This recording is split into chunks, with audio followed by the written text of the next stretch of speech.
네, 365일 성경 일독학교에 오신 여러분들을 환영하고 축복합니다. 오늘은 9일차입니다. 오늘의 제목은 야곱의 인생입니다. 오늘의 범위는 창세기 26장에서 18절이 되겠습니다. 우리 기도하고 시작하겠습니다. 하나님 아버지 감사합니다. 오늘도 저희가 진리의 말씀 앞에 앉았습니다. 하나님 저희를 다스려 주시고 주정하여 주시옵소서. 우리가 하나님을 더 깊이 사랑하게 하여 주시옵시고 말씀을 통해서 그 하나님의 성품을 만나며 우리 속에 정말 하나님을 반사해낼 수 있는 저희가 되어지기를 소망합니다. 우리의 머리가 자라는 것이 아니라 하나님의 말씀이 우리 속에 새겨져서 예수의 흔적으로 새겨져서 우리가 정말 하나님을 비출 수 있는, 우리 안에 하나님이 흘러나올 수 있는 자 되어지게 하여 주시옵소서. 예수님의 이름으로 기도드렸습니다. 아멘. 네. 자, 우리 리딩 가이드 들어가기 전에 우리가 지난 시간 25장의 끝부분에 나온 것이 뭐냐 하면 이스마엘의 족보를 이어서 이삭의 족보가 나왔단 말이에요. 자, 그래서 우리가 족보용법을 이야기할 때 성경이 족보를 등장시킬 때는 항상 전환점에 이르렀을 때 족보를 등장시킨다는 거죠. 뭔가 새로운 이야기를 하고 싶다는 거죠. 자, 그래서 이삭의 족보를 등장시킬 때는 앞으로 이제 주인공이 이삭이 될 것이다. 그런 이야기죠. 그래서 이삭 이야기하면서 이삭의 두 아들, 쌍둥이 아들 야곱과 에서에 대해서 이야기했어요. 그래서 오늘 제목은 야곱의 인생이지만 이삭부터 시작하겠다 이렇게 보시면 됩니다. 네, 리딩 가이드 한번 보겠습니다. 이삭은 흉년 때문에 그랄로 이동해 블레셋 왕 아비멜렉을 만납니다. 하나님은 언약의 내용을 이삭에게 전하십니다. 그 내용은 아브라함에게 전달된 것과 동일합니다. 너의 후손을 통해 모든 민족의 복을 받게 하리라. 이는 창세기 12장 1절에서 3절에 제시된 이 나라의 존재의 의의입니다. 결국 하나님 나라 국민 2번의 사명도 1번과 동일한 것입니다. 야곱은 속이는 자입니다. 그런데도 하나님은 야곱을 선택하십니다. 하나님 나라 국민 3번은 은혜로 말미암는 구원을 보여줍니다.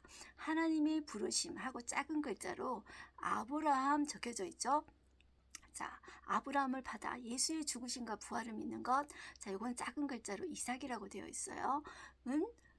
자, 이삭은 은혜 옆에는 야곱이라고 되어 있어요. 자, 설명을 간단하게 하자면 우리가 창세기 1장에서 11장까지는 인류의 일반 역사, 세계사에 대해서 이야기하고 있고 12장에서 50장까지는 이스라엘 역사를 시작하면서 아브라함부터 시작하잖아요. 그렇게 될 때 우리의 관점이 어떤 관점으로 읽어야 되냐면 누가 하나님 나라 국민이 될 것인가 했을 때 첫 번째 국보 아브라함을 들었잖아요. 그러면 그가 어떤 자인가 했을 때 하나님의 부르심에 네 하고 순종한 사람이라는 거죠.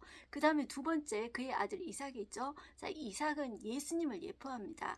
예수님의 죽으심과 부활을 믿는 자, 그가 하나님의 자녀 국민이 된다는 거죠. 세 번째 나오는 야곱은 속이는 자입니다.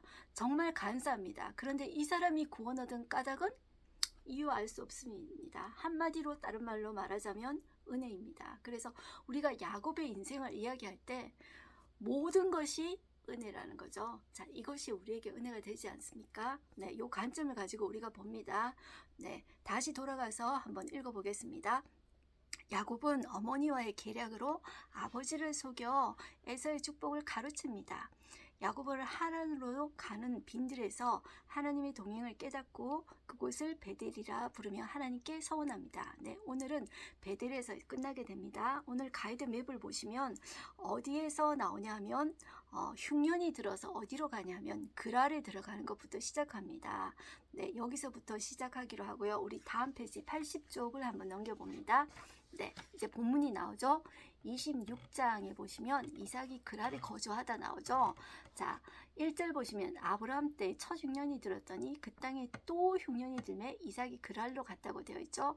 자, 우리가 지난 시간에 보면 이삭이 아브라함이 죽고 나서 어디에 가냐면 부엘라 헤로에 가서 살게 돼요.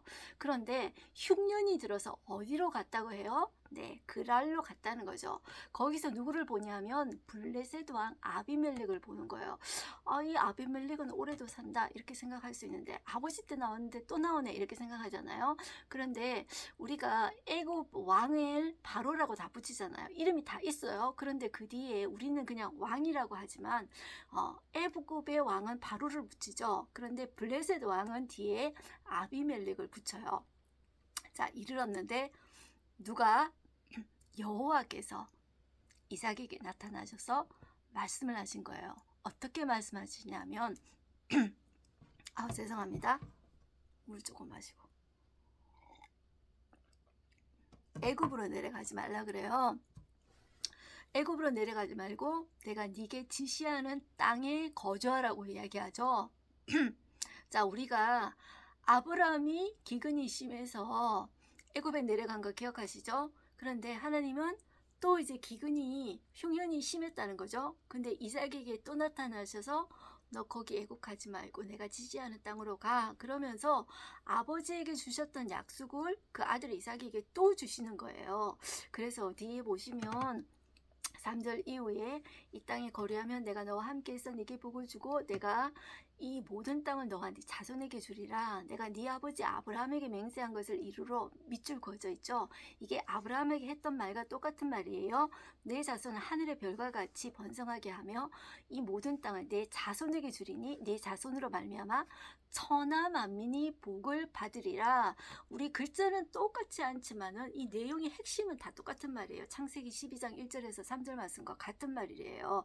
자, 그래서 자, 이삭이 애굽으로 가지 않고 6절에 보시면 이삭이 그랄에 거주했는데 자, 그때 그곳 사람들이 네 아내 너무 예쁘다. 네 아내가 누구냐? 그랬더니만 내 누이라고 하죠. 또 이제 거짓말을 한 거예요. 자, 이 거짓말은 아버지 아브라함 때 한 거하고 비슷한 거예요.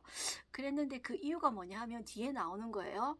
왜 누이라고 했냐면 리브가가 참 아리따웠다 이렇게 이야기를 하죠. 그래서 내 아내라고 말하기를 두려웠다 이렇게 하는데 자, 어느 날 이삭이 리브가를 껴안은 것을 보고 아비멜렉이 불러가지고 네가 네 아내인데 어떻게 네가 그렇게 거짓말을 했냐? 그러니까 나를 죽일까봐 두려워서 했다. 이제 이런 말을 하는 거예요. 자, 그렇게 보시고 12절로 한번 가보십니다. 자, 그런 인간적인 거짓말과 이런 것에도 불구하고 하나님이 이 이삭도 이끌어 가십니다. 아무리 예수님의 예표고 이삭이 순종을 잘하는 사람이지만 이삭도 이렇게 흠이 있었다 볼 수가 있죠. 자, 12절 보시면 이삭이 그 땅에서 농사하여 그의 100배나 얻었고 여호와께서 복을 주심으로, 그러니까 하나님이 복을 주셨기 때문에 그 사람이 창대하고 왕성하여 마침내 거부가 되었다. 이제 이런 표현인 거예요. 그래서 얼마나 이제 부자가 되었냐면 양과 소가 떼를 이루고 종이 힘이 많아서 어느 정도까지 되었냐면 블레셋 사람이 그를 시기할 정도가 된 거예요. 자, 그래서 뒤에 보시면 어떤 이야기가 계속 나오냐면 아버지 아브라함 때 팠던 우물들을 계속 사람들이 따라다니면서 흙으로 막 메꿔버리는 거예요. 자, 그래서 16절에 보시면 아비멜렉이 이삭한테 이렇게 이야기해요. 네가 우리보다 너무 크게 강성하니까 우리 떠나 이렇게 이야기했다는 거죠. 그래서 17절에 보시면 이삭이 떠나서 그랄 골짜기에 장막 치고 있었다는 거예요. 그런데 지금 계속 어떤 일이 있었냐 하면 자꾸 이렇게 다니는 거예요. 왜 다니냐면 우물을 파는 거예요. 사람이 물 없으면 못 살잖아요. 그런데 우물을 파면 또 와서 또 메우고 계속 이제 옮겨 다니는 거예요. 계속 옮기고를 반복하는 거예요. 그런데 23절에 오시면 이삭이 거기서부터 어디로 이제 갔냐면 브엘세바로 올라갔던 거예요. 자, 그 밤에 하나님께서 여호와께서 그에게 나타나 이르시되 자, 이렇게 말을 해줘요. 나는 내 아버지 아브라함의 하나님이 두려워하지 말라. 왜 두려워하지 말라고 했을까요? 아무리 지금 이제 부자가 되었더라도 이렇게 옮기고 이렇게 하면서 이 이삭의 마음속에 두려워함이 참 많았던 것 같아요. 그러니까 하나님이 두려워하지 말거라 이렇게 또 약속해 주시는 거예요. 그러니까 한 번 말씀하고 자꾸 이렇게 마음이 약해질 때마다 말씀해 주시는 하나님을 우리가 볼 수가 있어요. 그런데 우리에게도 하나님이 그런 하나님이시잖아요. 내가 약해질 때 하나님께서 거듭 말씀해 주시는 하나님이십니다. 자, 두려워하지 말라 하면서 내 종 아브라함을 위하여 내가 너와 함께 있어 내게 복을 주어 내 자손이 번성하게 하리라 하신지라, 이 약속을 또 말씀해 주시는 거예요. 자, 그 다음에 나오는 이야기가 이삭과 아비멜렉의 계약이 나오죠. 자, 이것은 아버지 때도 아브라함과 아비멜렉의 계약 언약이 있었잖아요. 왜 언약을 했냐면 아브라함의 실수에도 불구하고 자, 아브라함이 하는 것마다 다 잘 되니까 아비멜렉이 보고 야, 네가 손대는 것마다 다 잘 되니까 내가 너를 못 건드리겠다. 야, 너와 나하고 같이 언약을 맺자 하면서 언약을 맺고 그곳의 이름을 브엘세바 맹세의 우물이라고 이름을 지었잖아요. 근데 지금 또 그 내용이 거의 비슷한 거예요. 그래서 28절 보시면 여러분들 그들이 이르되 여호와께서 너와 함께 계시면 우리가 분명히 보았으므로 우리의 사이 곧 우리와 너희 사이에 너 사이에 맹세하여 너와 계약을 맺으리라 말하였노라 이렇게 되는 거예요. 자, 우리도 하나님의 자녀, 하나님의 사람이잖아요. 우리를 통해서도 믿지 않는 사람이 보고 야, 너 보니까 정말 안 될 것 같은데도 된다. 그것 보니까 정말 하나님이라는 존재가 있는가 보다. 이렇게 정말 보이면 얼마나 좋을까요? 자, 우리도 이렇게 좀 기도했으면 좋겠어요. 자, 우리를 통해서 정말 하나님이 비춰지도록 보이지 않는 하나님이 세상 사람들 가운데 야, 정말 너를 보니까 하나님 살아계시구나. 이렇게 되었으면 좋겠어요. 자, 우리 그 다음 페이지 보면은 자, 82쪽 보시면 32절 맨 끝에 이렇게 되어 있어요. 그러므로 성읍 이름이 오늘까지 브엘세바더라 이렇게 나오죠. 자, 그 다음에 27장으로 넘어갑니다. 이삭이 야곱에게 축복하는 내용이에요. 자, 이 내용도 우리가 참 많이 들었던 내용인데요. 1절을 한번 보실까요? 이삭이 나이가 많아 눈이 어두워 잘 보지 못하더니 이렇게 표현이 되어 있죠. 자, 이삭이 이때 나이가 정확하게 언젠지는 모르지만 이삭이 180세에 죽었거든요. 근데 지금보다 훨씬 더 많이 오래 살았다는 거예요. 그래서 이제 볼 때 학자들은 이렇게 말을 한답니다. 이 나이가 많았다는 표현이 우리 나중에 엘리 제사장 들어보셨죠? 사무엘 때 나오는 엘리 제사장을 표현할 때 엘리가 눈이 어두워서 이런 표현이 나오죠. 자, 그 말은 어떤 육신적인 눈이 어두웠다기보다도 영적인 분별력이 떨어졌다 이런 표현을 쓴다는 거죠. 그래서 마치 이삭의 나이가 물론 많기도 했지만 아직 죽을 때는 안 됐다는 거죠. 근데 어떻게 액션을 하냐면 맏아들 에서를 불러가지고 내 아들아 내 아들아 하면서 내가 이제 죽을 때가 가까웠으니까 내가 너한테 마음껏 축복해 줄게. 그러니까 너는 내가 좋아하는 별미를 만들어 와 이렇게 했다는 거죠. 그러니까 이삭을 생각을 하면 이삭은 맛있는 음식 먹는 거를 참 좋아했던 것 같아요. 맛있는 고기 먹는 것을 좋아했던 사람 같아요. 그것을 이어받아서 에서도 왜 팥죽을 보고 있잖아요. 배가 고파가지고 장작권 팔잖아요. 그런 모습을 보면서 참 이제 식탐이 있었다 이렇게 이제 볼 수도 있는 거죠. 자, 그래서 4절 보시면 3절 끝부분부터 해서 어떻게 나오냐면 나를 위하여 사냥하여 내가 즐기는 별미를 만들어 내게로 가져와서 먹게 하여 내가 죽기 전에 내 마음껏 축복하게 하라 이렇게 이야기했다는 거죠. 아직 죽을 때가 안 됐어요. 그런데도 이렇게 이야기를 했다는 거죠. 자, 그런데 5절에 보면 중간에 자, 요 말을 누가 들었대요? 리브가가 들었다는 거죠. 자, 그래서 그 중간에 어떤 이야기가 있을지는 우리가 다 알죠. 자, 그래서 이제 그런 것은 넘어가기로 하고 이제 리브가가 자기 이제 야곱을 불러가지고 야, 내가 해줄 테니까 너 아버지한테 가서 네가 축복받아 이렇게 하는 거예요. 그러니까 리브가가 수단과 방법을 가리지 않고 이제 야곱을 축복받는 사람으로 만들려고 하는 거예요.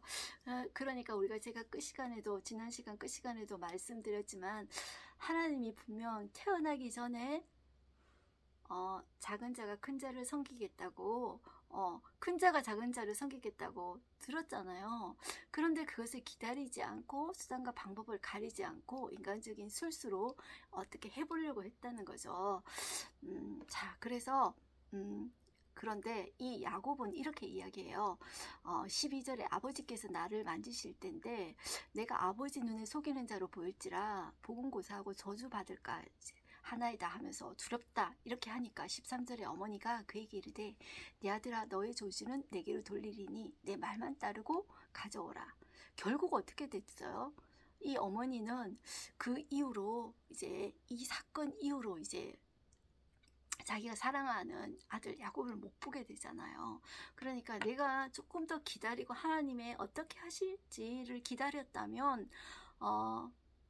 정말 이렇게 이런 아들을 못 보는 그런 비극적인 일들을 겪지 않았을 텐데 이런 너무 아쉬움이 남는 거예요. 그런데 그런 일들이 우리의 삶에도 얼마나 많아요. 내가 조금 더 기다렸다면, 하나님의 뜻을 묻고 좀 기다렸다면 좋았을 텐데 기다리지 못할 때가 얼마나 많았을까요?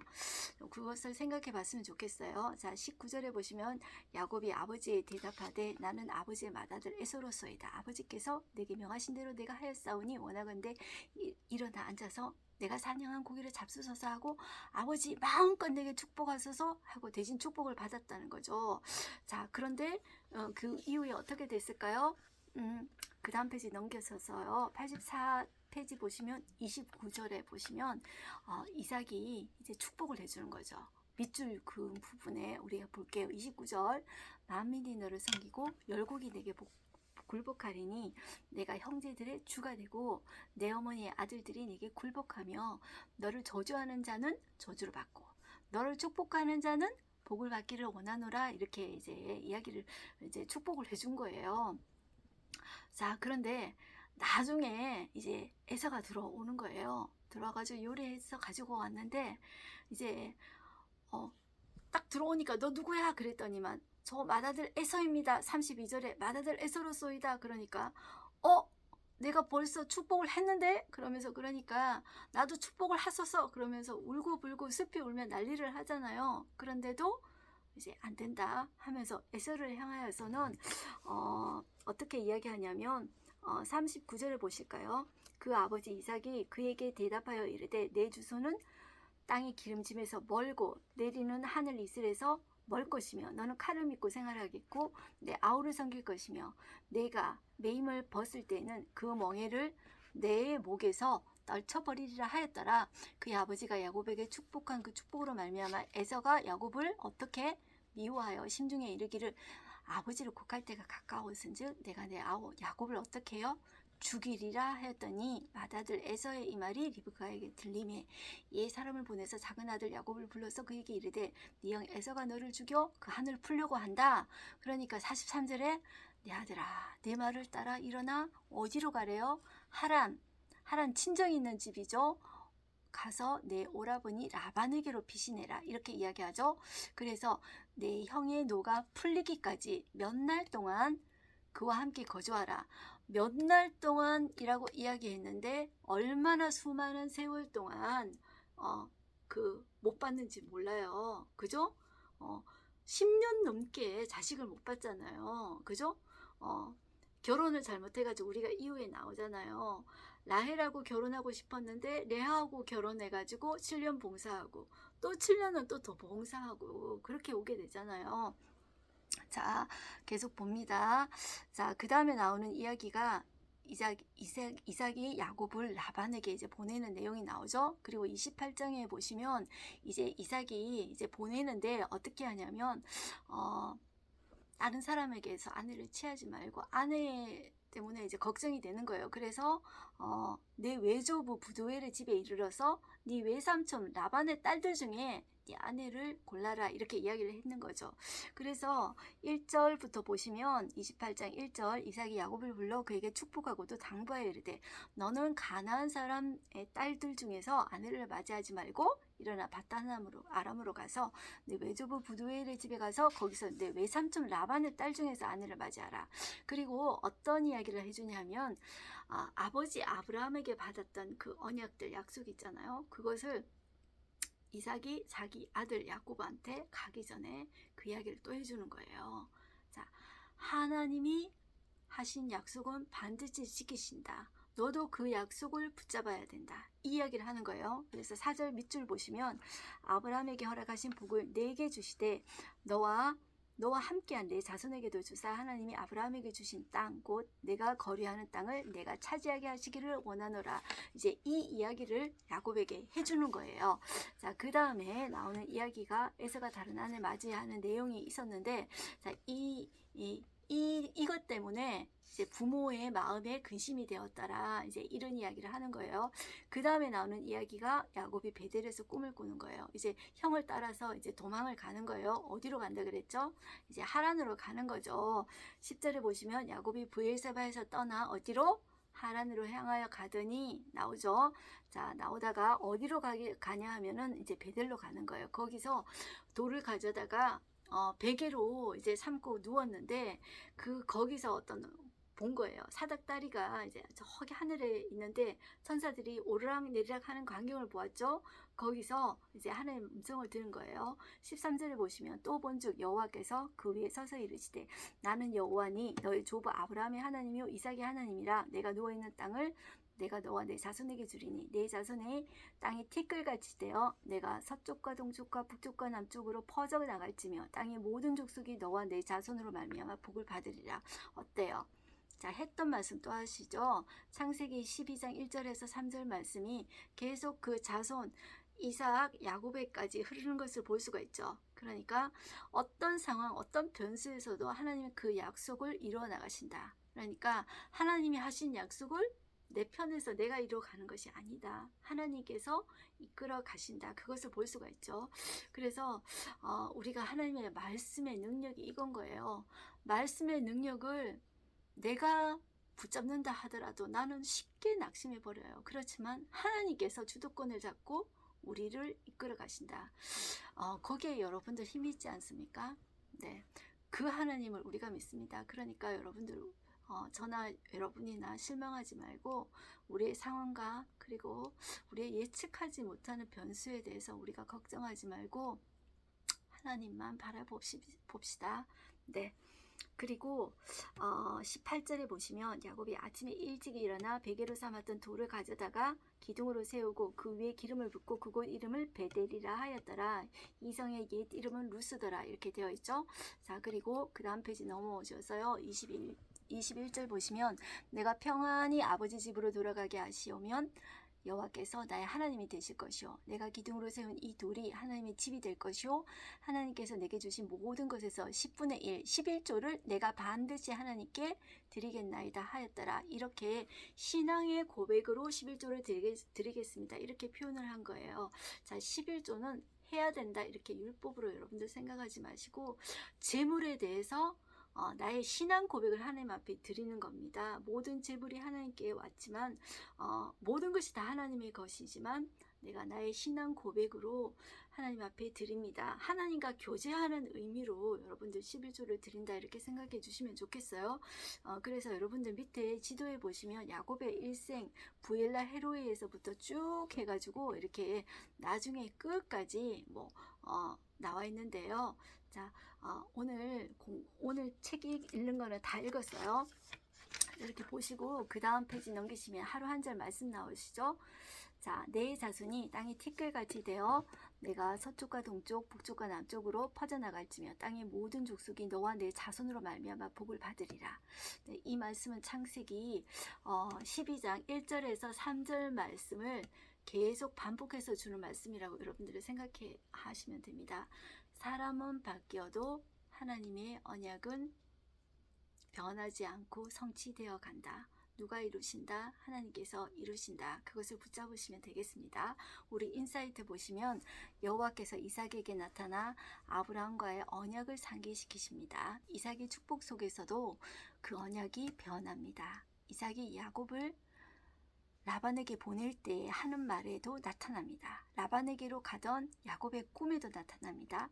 이처럼 갖은 사건과 변수 속에서도 아브라함의 언약이 변함없이 흘러갑니다. 네, 이것을 볼 수가 있었죠. 오늘 우리가 보면서 읽으면서 어떻게 느끼셨어요? 자, 야곱이 잘나서 뜬 것이 아니고 야곱이 잘나서 은혜를 받은 게 아니죠. 창세전에 택한 것이죠. 그것이 은혜라는 거죠. 자, 우리도 하나님의 택함을 받았기 때문에 여러분들 이 자리에 앉아 있지 않습니까? 여러분들 택함을 받지 않는 자는 하나님의 말씀에 대해서 알고 싶지도 않습니다. 관심조차 없습니다. 진리에 대해서 관심조차 없습니다.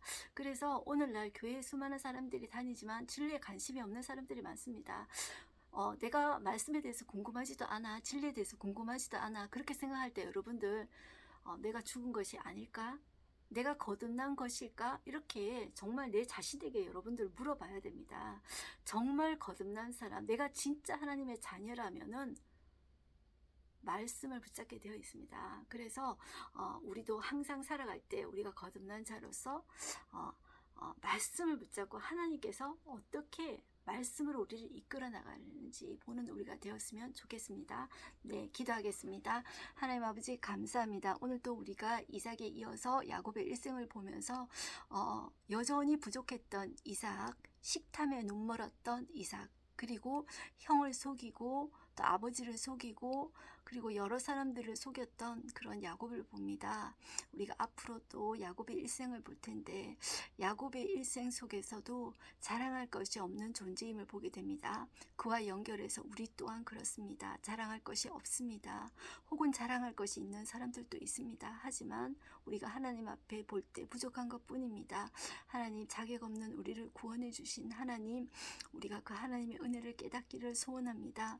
하나님, 우리를 구원해 주셔서 우리를 하나님의 자녀로 이끌어 가시며 하나님의 빛의 성품을 우리 속에 주셔서 믿지 않는 자들이 보고, 자, 너를 보니까 너 속에 하나님이 살아있는 것이 보인다. 그런 고백들을 들을 수 있기를 원합니다. 우리의 가족들이 하나님은 보이지 않지만, 하나님은 느낄 수 없지만, 당신을 보니까, 어머니를 보니까 내가 하나님이 보이는 것 같아요. 그런 고백을 들을 수 있었으면 좋겠습니다. 우리가 우리 가족에게 그런 영향력을 미칠 수 있는 사람이 되게 하여 주시옵시고, 겸손하여서 주님의 사랑으로 섬길 수 있는 자가 되게 하여 주시옵소서. 우리가 우리의 상황과 우리의 변수들을 보고 낙심하고 눈물 흘릴 것이 아니라 살아계신 하나님, 주여, 우리를 사랑하시는 하나님, 우리를 사랑하셔서 생명 주신 그 하나님, 그 말씀을 붙잡게 하여 주시옵소서. 그 말씀 붙잡고 오늘 또 살아내고 버텨내는 우리 되게 하여 주시옵소서. 예수님의 이름으로 기도드렸습니다. 아멘. 오늘도 승리하십시오. 아자.